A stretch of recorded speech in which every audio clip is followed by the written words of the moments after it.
eh, perbedaan berat jenis antar bis benua sama kulit bumi sama benua. Seperti es terapung di air, sedangkan inti bumi sangat panas, mencari tempat yang dingin sehingga menjadi berputar. Putaran ini bisa menggeserkan benua, bergeser sampai menabrak benua lain, ya benua Australia menabrak benua Asia gitu. Kemudian tertahan, akhirnya terjadi patahan. Patahan ini kami menukik-nukik mata, ditahan deras, tapi kalau sudah tidak kuat penahannya, lonjak jantung patahan. Waktu patahan ini terjadi gempa bumi, jadi namanya tuh plate tektonik. Jadi plate itu seperti lempeng yang bergerak gitu, plate tektonik. Mengakibatkan gempa bumi tektonik, ada kan dua rupi, ada gempa bumi vulkanik. Gempa vulkanik akibat daripada ini lempeng bumi itu masuk ke dalam, jadi panas, sudah ringan, dipanasin makin ringan, meleleh lagi, terus mencari-cari tempat ke atas gitu. Jadi gunung api ya. Gunung api meledak, biasa meledak. Tapi saya waktunya di tempat yang renggang seperti Hawaii itu magma itu keluar meleleh aja, tidak begitu itu. Gunung apa teh Pak Haji di Hawaii teh? Gunung yang terkenal ya. Sahabat cincin api lah. Cincin api itu dari Sumatera Barat, Jawa, Maluku, Sulawesi, terus ke Filipina, ke Jepang, ke Amerika. Sirkum Pasifik itu ya. Ya, dan itu adanya akibat daripada itu plate tektonik. Pak Hadi, itu yang penjelasan secara geologis seperti geopark Ciletuh katanya itu adalah permukaan bawah laut katanya. Nah, itu akibat juga plate tektonik. Dari plate tektonik itu. Ya, di sana terjadi patahan yang trap, patahan, dan juga di sana umurnya tuh jutaan tahun. Ada fosil yang berumur sekitar 60 juta tahun lebih. Pak Hadi sudah termasuk mengetahui hal itu di Ciletuh bahwa ada fosil yang jutaan tahun? Ada papernya. Jadi memang fosil, jangankan itu Pak, Mount Everest yang sekarang, yang tertinggi di dunia, itu ada batu gamping limestone yang mengandung fosil radiolaria. Radiolaria itu hidupnya di laut dalam. Sekarang jadi tinggi. Begitulah bumi itu bergerak. Jadi darat bisa jalan laut, laut jalan darat. Itu akibat dari pergerakan yang inti bumi itu ya. Tektonik itu.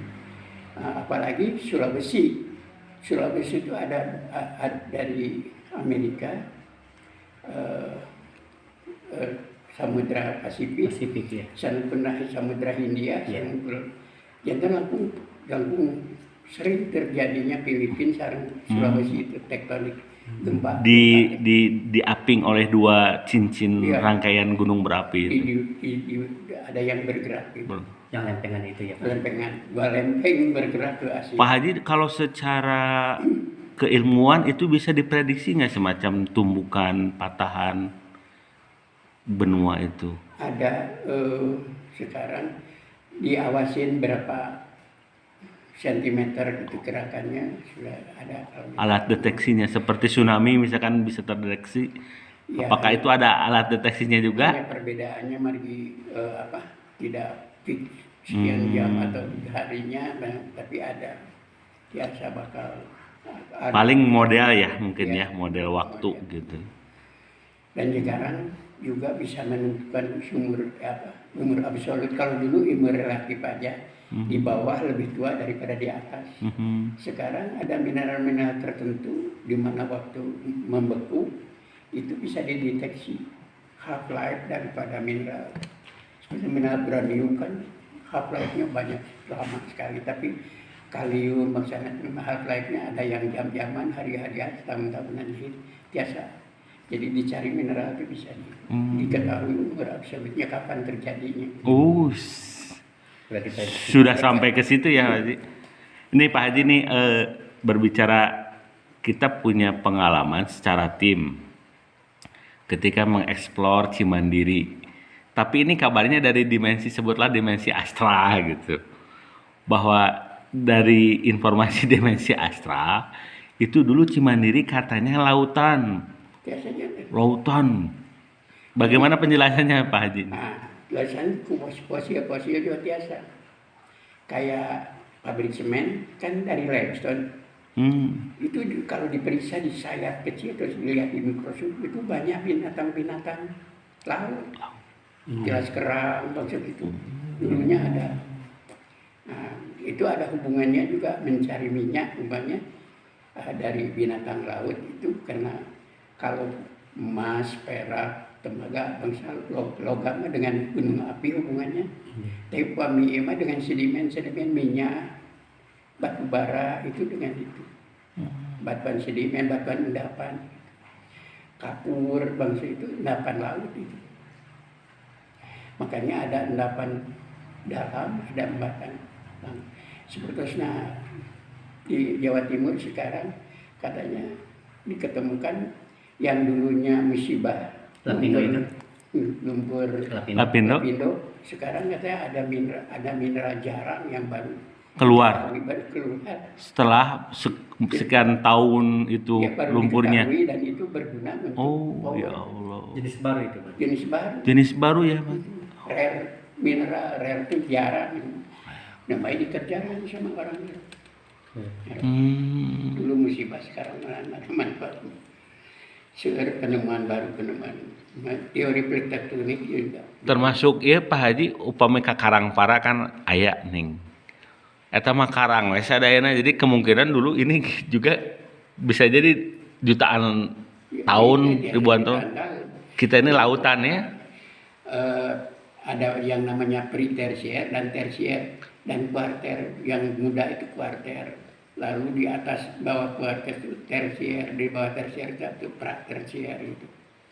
Nah, batuan benten-benten itu tahunya itu dari sekarang dari umur absolutnya bisa ketahuan, bisa sekian juta tahun gitu. Kalau dulu mah ini lebih tua dari ini, lebih muda gitu.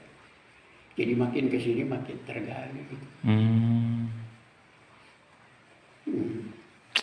Alhamdulillah, ini pemirsa Debakos tanpa sengaja nih kita ngobrol sama Pak Haji dan sudah minta izin untuk didokumentasi dan insya Allah bermanfaat. Ini Pak Haji tentang lempeng Cimandiri seperti apa nih? Mumpung ngobrol karena ini memang insya Allah sifatnya opinion from expert gitu ya, atau expert from pendapat dari ahli nih karena beliau Cimandiri itu ya melanjut sampai ke Lembang. Nomorkan para ahli Bandung. Itu karena ada ya itu desa bergeseran. Jantan patahan itu ada yang stepo, ada yang nuping, ada yang. Berarti masuk ke yang ke Tangkuban Perahu itu enggak? Yang Tangkuban Perahu itu. Taguan Perahu. Iya. Iya. Masuk lempengan ke situ enggak? Termasuk Termasuk. akibat daripada itu karena ada mahma yang naik ke atas. Iya. Gitu. Yang tadi Pak Haji bilang itu Ya, produk akibatnya mangkok daripada ini benaknya sudah ringan, Iya. kulit buminya ringan, terus masuk ke dalam makin panas karena temperatur di inti bumi panas. Dengan sendirinya kan jantan ini retak-retak keluar lewat retak-retak mahma yang ringan. yang jadi mengapa Tertahan di atas ada biasa air juga karena sepertinya air hujan atau air laut merembes ke dalam Iya. dipanasin kan jantan power dah Betul. tenaga air aja digodok Wah ya. mohon jadi uap ditutup dibuka uapnya kan itu energi dorongan ya. karena pada satu atmosfer kan 100 derajat terus mendidih. Betul. Tapi umpama ini ketutup kayak di press cooker itu ditutup, temperatur kan naik. Nah, di dalam tanah juga yang di bawah itu panas bumi geotermal di kedalaman 2.000 sampai 3.000 sampai 4.000 meter dari permukaan laut. Nah, itu panasnya jadi tinggi, biasa bisa 300 derajat. Pada 100 derajat aja udah Mendidih. udah udah Panas. menguap itu udah. Nah ini ditahan, babi kalau dibor Iya. itu keluar panas, keluar air. Oh, panas ya. Panas kan. Oh. Itu di luar dia di atas 1 atmosfer, di sini Iya. 3 atmosfer atau 10 atmosfer. Jadi sifat ini si air itu berubah menjadi uap, uapnya dialirkan ke turbin Iya, berputar. listrik. Jadi Tenang. energi panas bumi itu ya. Jadi panas bumi, tenaga panas bumi, listrik panas bumi itu. Upami kapungkur mah cenah disuntik sebenarnya Pak Haji eta teh. Dibor. Dibor padahal dibor. Abre nuju alit disuntik kumaha disuntik mana eta nu dimaksud bahasa akrab mah disuntik gitunya Pak Haji. Alhamdulillah Abi sabes tenaga itu di minyak 20 tahun, terusnya 5 tahun di Pertamina di panas bumi, Iya. pensiun, terus aya perusahaan investor Ke California dan Energy itu California ya. Energy, Amerika mereka Eropa. 17 tahun di damel deui. Tas itu tuh. Padahal menitos hoyong keluar juga nggak tekeng. Dugi ka ayeuna Pak Haji? Itu ayeuna Oh, mah. itu. Di tahun 12 jadi jantan 50 tahun di tahun 50 60 di total gitu di tenaga atom di Pertamina terus di California Energy malahan kan terus di ini di Bali Energy sareng Patuha Power Limited sareng di AWI Australia Battery School. Lumayan dan tak mulai tahun 94 93 serius sempat di menyuguhkan bantuan tapi akhirnya suruh kerja. Aduh jadi pensiun aja diperpanjang terus Dikaryakan lagi. dikerjakan lagi. Janten akhirnya sehat Pak Haji. Lumayan dapat 125 juta dolar juta rupiah per bulan after tax. Wes Dengan kurs yang Padahal pensiun Pertamina itu bisa 1,5 juta, kita ada 125 juta, lumayan. Alhamdulillah ya. Anak aja waktu haritan diri mah 4.000, upami sertifikat 6.000, jadi lumayan deh. Saya sih hektar bahkan biasa. Jantan tiasa ngabangun ieu nya Grand Stick ya Pak Haji ya. Mikirnya cila. Alhamdulillah. Ini juga sebenarnya kita pemirsa dari Bakos ada boleh dikatakan istilahnya model inspirator pengusaha muda ini nih. Ini Kang Dede ya. Alhamdulillah nih pemirsa The Bakos bisa ngabakos sareng Kang Dede. Beliau ini bolehlah Kang Dede sedikit bercerita tentang kisahnya, mudah-mudahan jadi motivasi, inspirasi buat silaturahim juga buat pemirsa The Bakos nih sakantonan nih sareng Pak Haji namanya atau enak Kang Dede lah ieu mah. Mohon banget coba Kang Dede lah sekedap. Pak Haji tadi yang senior tuh udah membeberkan ya pengalaman di bidang geologi ya Pak Haji ya. Lulusan ITB yang cuma hanya 200 orang waktu masih zaman Belanda ya Pak Haji. Lulusan terbaik lah beliau kan. Dengan yang experience-nya di Batan, Pertamina, California Energy ya. Sampai sekarang udah usia 87 tahun ya. Setengah lah dari Masih sehat saya. ya beliau. Alhamdulillah. Kalau saya sendiri kalau dengar paparan beliau ini kan betapa tahap-tahap gitu ya berkarir dari lulusan ITB geologi berkarir di BUMN ya dulu Pertamina sampai ke perusahaan asing, sangat-sangat pengalaman yang prestisius loh. Kita kalangan yang muda Pak Haji yang masih usia 45 tahun sangat-sangat terinspirasi ya. Di usia yang udah mau pensiun dikaryakan lagi, berarti kan keilmuannya itu benar-benar dibutuhkan. Betul. Jadi, kalau kita di wira swasta di usaha entrepreneur seperti itu sangat memotivasi. Justru kalau gini caranya saya juga jadi ingin cepat pensiun muda. Berkarya di mana Kang Haji? Berkarya lagi ya kan, dengan habit yang berbeda kan. Habit.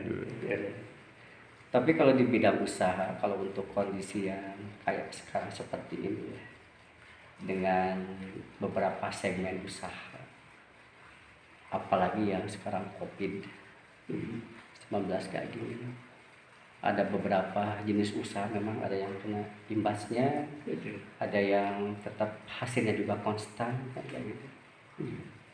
Jadi lebih cenderung untuk ke trading sama ke building maintenance Pak Haji. Hampir itu tidak kena imbasnya. Kayak gitu. Atau ada beberapa segmen manufaktur yang di consumer good, makanan. Itu dipastikan tidak ada kena impact-nya lah. Karena yang namanya makanan kan dibutuhkan terus ya, setiap hari. Bahkan produksi terus meningkat. Hampir dipastikan itu tidak kena impact. Building maintenance juga sama, mengelola gedung juga kan gitu.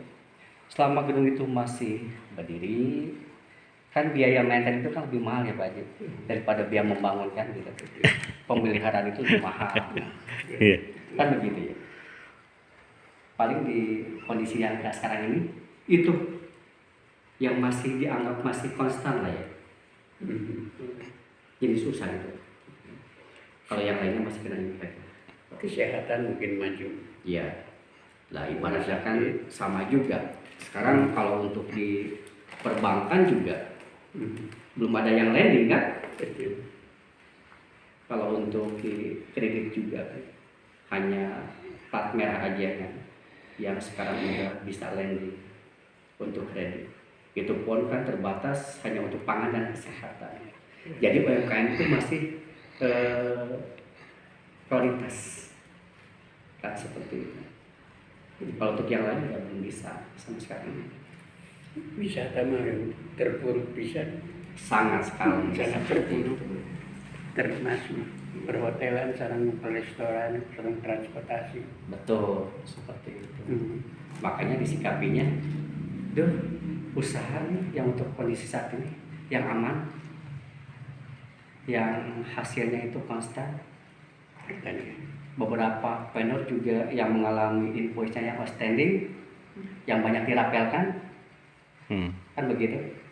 Disiasati, udahlah sekarang deh dialihkan dulu deh usahanya yang nggak seperti yang nggak bisa bilang, yang aman-aman dulu lah. Kuliner masih, customer good masih pakai manufaktur kayak gitu. Untuk yang building maintenance itu masih kan kayak gitu. Ada saran juga sih ke pertanian macam pertanian organik. Jadi makanan diperlukan dan sehat. Iya. Bisa kayak nama kan mempertahankan ketahanan bodi itu. Proses padi organik Pak Haji kemarin ke rumah ada seorang pelaku lah, namanya teh Pak Ade dari sekarang di Ciamis.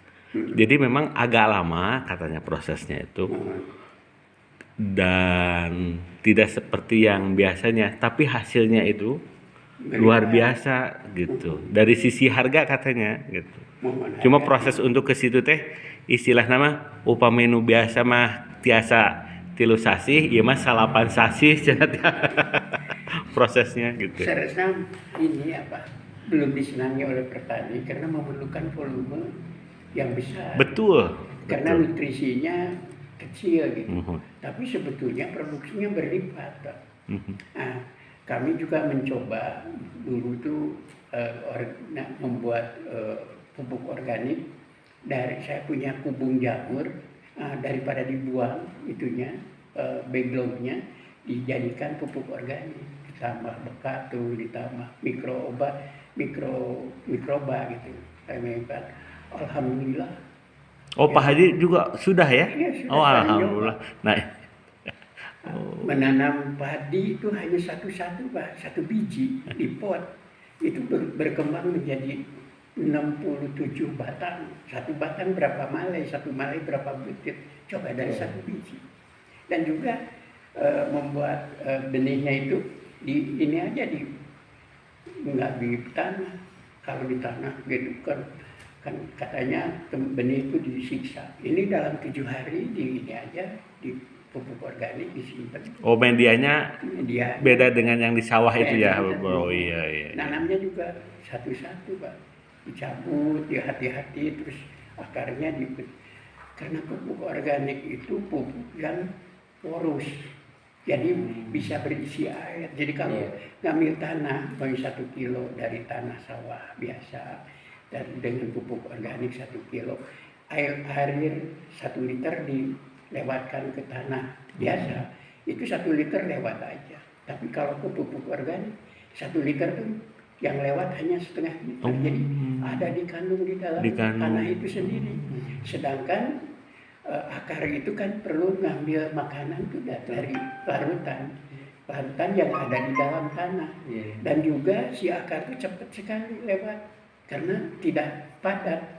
Kalau sawah biasa kan padat, jadi si akar berjuang itu untuk itu. Nah, padahal diperlukan waktu yang singkat. Padi itu bercabang-cabang dan beranakan itu dari akar. Namanya nama akarnya juga letter L gini kan, nggak usah digenangin air, macak-macak aja. Dan keuntungan macak-macak, keong itu yang suka membasuh ngambilin padi muda itu nggak bisa jalan karena jalannya harus lewat air. Itu jadi keuntungannya itu, jadi dari hama juga bisa ini. Nah, memang zaman Pak Harto dulu tanah Jawa itu sebelum ada pupuk pabrik kan, kalau pupuk kimia kan pupuk pabrik. Betul. Pupuk organik itu dari lokal, apa aja daun-daunan, sampah-sampah dijadikan pupuk gitu. Dan kohar ya. Dikasih pupuk kimia, wah udah hebat sekali naiknya gitu. Tapi kesini lama-lama tuh meskipun dikasih pupuk banyak tetap mari kenapa? Karena tanahnya sudah pada mati dengan insektisida, pestisida. Dulu kan ada belut, ada bulu, ada. Sekarang pada mati. Nggak ada makanannya karena mikrobanya udah pada mati. Nah, sedangkan pupuk organik kita hidupkan lagi mikrobanya. Kita bisa membuat pupuk organik, bisa juga membuat padat menggunakan cair, pupuk cair, dan juga bisa membuat insektisida, pestisida. Insektisida biasa dari daun nangka muda, dari daun suren itu biasa.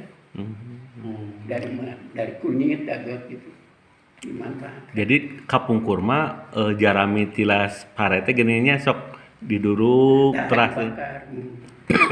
Tapi jantan etanya pajinya selaras mah pupuk organiknya selaras mah udahnya. Menurut saya mah di itu seperti dibusukkannya. Ditenggelamkan mawi ayeuna mah kapung kurma kan dicampur terus dibolak-balik. Mohon dibolak-balik. Terus direndangkan dulu gitu. Terus udah itu busuk kan jangan pupuk organik. Biasanya mah kan sok seueur belut upama dibusukkeun gitu teh kapung kurma. Ayeuna mah tos jarahnya Mas. Ya, jarah.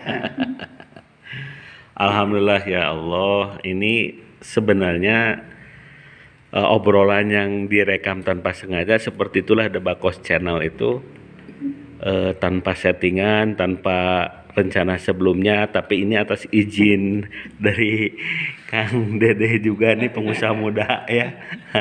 Kemudian ini dari Pak Haji, ownernya Grand Newstick, alhamdulillah bersedia untuk direkam, dan insya Allah ini menjadi tontonan yang bermanfaat buat pemirsa The Bakos 99.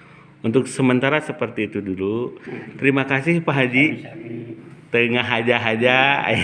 Alhamdulillah. Mohon engke ayeuna mah sementara ieu heula nu savideo urang ngobrol deui engke rekam deui Kang Dedena. Tur nuhun. Aduh. Sampurasun. Assalamualaikum warahmatullahi wabarakatuh.